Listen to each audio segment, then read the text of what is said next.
Welcome to New Possibilities. I speak truth to power without fear. Today, I saw a couple of articles about Taye Diggs, and I will include those articles in the description box to this video. And I recommend that you check out one of them first before you actually watch this entire video. One of them features an interview with Taye Diggs. He's talking about a new book that he has coming out. Um, it's about having a biracial son, and it's about the issues that biracial children deal with. During this interview, Taye Diggs made some controversial remarks. He basically said that he wants his son to identify as being biracial or mixed instead of black because he feels that if his son identifies as being solely black, then in some kind of way that's a disrespect to his white mother. And also, he mentioned a scenario where his son would meet some people and be friends with people, and they would assume that he was an African American. And then when they meet his mother, they would be surprised and they would think that he was essentially making some misrepresentations about who he is. So, this interview has generated a lot of talk online, and I just wanted to share some of my thoughts about this situation. The first thing I want to say is this. Often, dark skinned African American men have been programmed to hate themselves. Early on, and even Taye Diggs, he acknowledges this in his interview. He talks about his experiences as a dark skinned boy growing up. And he actually put out a book about issues that dark skinned boys deal with. But in this interview, he talks about how inside of his home, his skin was treated with respect. Like his family, they had pride or whatever, they had self respect. They taught him one thing about who he is as a dark skinned black man. But when he went out into the larger society, they did not reinforce those positive values or those positive thoughts about what it means to be black.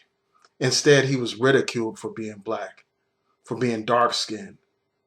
And he talked about how essentially light skinned people were viewed as more attractive. And he talked about how wavy hair was viewed as more attractive or as good hair, whereas African hair, kinky African hair, was essentially viewed as bad. So these are some of the things that he mentioned in his interview. And I think that despite his claims of having pride and all of that stuff, despite writing a book about dark skinned people having pride in themselves, despite all the appearances of having pride and self respect, I think that deep down, despite all of that, I think that he continues to suffer from self hatred, just as many dark skinned people do. Because dark skinned people in this society are at the very bottom rung of the social ladder, basically. So even in the black community, a lot of us continue to suffer from miseducation. We continue to suffer from self hatred. We continue to bear the chains of psychological slavery. So in these communities, often black people look down upon darker black people. Darker black people are regulated to an even lower status than the entire black community. We have intra-group racism against each other, and it's directed towards dark-skinned people. We all know the history of the brown paper bag test. We all know the history of black fraternities and sororities. You used to have to be a certain complexion to be a member of a certain sorority or fraternity. You used to have to be light in order to be accepted in social societies, in order to gain certain status within those societies. And that legacy continues today. That legacy of colorism continues today. Despite all the success that these dark-skinned black men have, they still harbor those seeds of self-hatred regardless of what they say outwardly. And that self-hatred manifests itself by the choices that they make. Most of the time, 99 point, well, I won't say 99.9% or anything like that, but a large, significant majority of these dark-skinned, successful black men are either with white women or very light women. And I don't think that's a coincidence. I think they continue to harbor self-hatred. And often, this self-hatred manifests itself that way. And it's not just limited to who they decide to date or marry. It deals with other things as well. But before I move on to that point, I just want to use this as an example. You have all these black movies about black love. Movies like Best Man and all these other movies. And you have these black couples that seem to be all in love and everything. But the reality is that many of these black male actors are with white women. And, often the same is true for some of these black actresses as well. So it's all a facade. And this self-hatred manifests itself again by the choices that some of these men make and who they choose to marry and who they choose to date. It's no coincidence that all these successful people happen to be with very light women or white women. That's not an accident. That's by design. And these men just play out the role of the modern day Negro bucks. That's the role that they play. Many people that have self-hatred, they feel that somehow they are climbing up the ladder of success, that they are obtaining a certain social status by their proximity to whiteness. Whether it's living in a white neighborhood, marrying a white woman, or having biracial kids. It's just that simple. I remember growing up, a lot of African American girls, teenagers, young women, they would talk about how they want to have kids with so-called good hair. They would talk about how they want to date a light complexion man. So when they would think about dating these lighter men, these men with the so-called good hair, they would be thinking about what kind of children they would have. They wanted to have light-skinned children. They wanted to have children with so-called good hair. And I think the same is true for a lot of these self-hating, dark-skinned black men.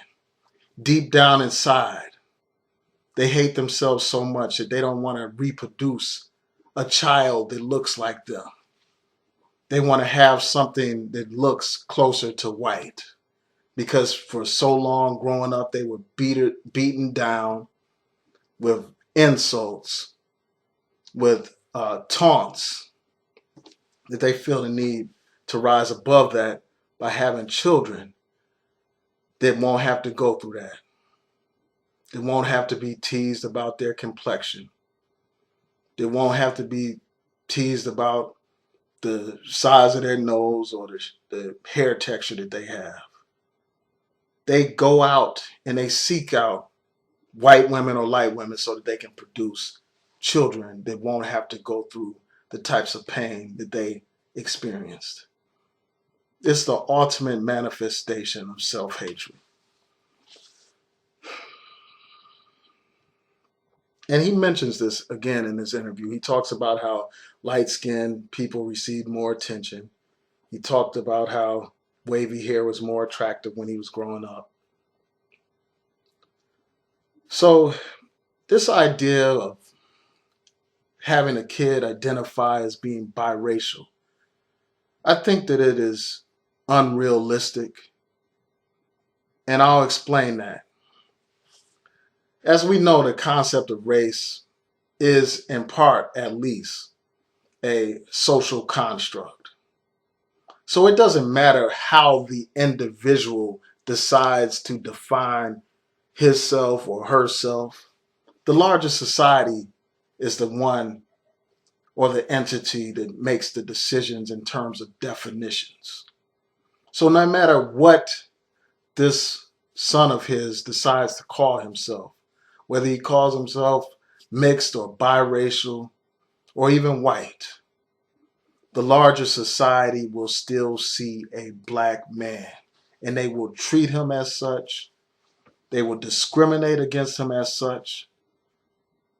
They will see him as nothing but another nigger, no matter what he identifies himself as. That's just the bottom line. And I think that it is naive and stupid to not prepare your child for the realities that they will face in this world. You know, despite the fact that President Obama is biracial, the racists don't care nothing about that. When they depict a brother as a monkey, when they depict a brother as a witch doctor, when they depict the brother as an Arab terrorist, when they continue to demand today that he produce his birth certificate, he produces papers. When you have things that are unheard of take place during his administration. One of those racist cracker congressmen actually yelled out to this man while he's giving a State of the Union address, yelled out and called the President of the United States a liar. That wouldn't have happened if that was a white president. You can't tell me that it wouldn't have happened. That it would have happened if that was a white president. Bear in mind, that was another racist from South Carolina who had that outburst of hate. So it doesn't matter how you define yourself as an individual. The larger society will define you the way they want to define you. And if you don't prepare your child for that reality, you're negligent. You're irresponsible. When these police stop black people and harass black people, they don't make these distinctions between dark skin and light skin, wavy hair and kinky hair. They don't make these distinctions between religions and all this, that, and that. They see a nigger and they treat you as such. So we got to prepare our children for reality. And we need to learn to love ourselves as a people. We need to love our blackness. And we need black men to be with black women and vice versa. If we're going to build a strong black community, we need black love. And there's nothing racist about black people loving who they are, loving their heritage, having enough pride and dignity that they will seek out someone who reflects their own blackness and their own inner beauty as a black person. Someone that you can relate to on all kinds of levels based on your experience just as a black person, and not only just on a superficial level of just being black, but on an interpersonal level, all kinds of levels in terms of personality and common interests and all of those things. So I just want to conclude on that note. We need to teach our kids to have pride, dignity, and respect. We need to have pride, dignity, and respect among ourselves. We need black love. And I'll just conclude on this note. This notion that somehow because a kid identifies as black, even though they have a black parent and a white parent, the notion that that somehow will negate the white parent is ridiculous. It's ridiculous because even if someone identifies as black, they still have great love for their parents. They still respect their parents. They still honor their parents. They're not completely negating their parents. And the last thing that we need to do as a people is divide ourselves even further than we are already divided. The last thing we need is further fragmentation. We need unity. And when you divide black people up into these different categories, you undermine our political and our social strength as a people. Peace.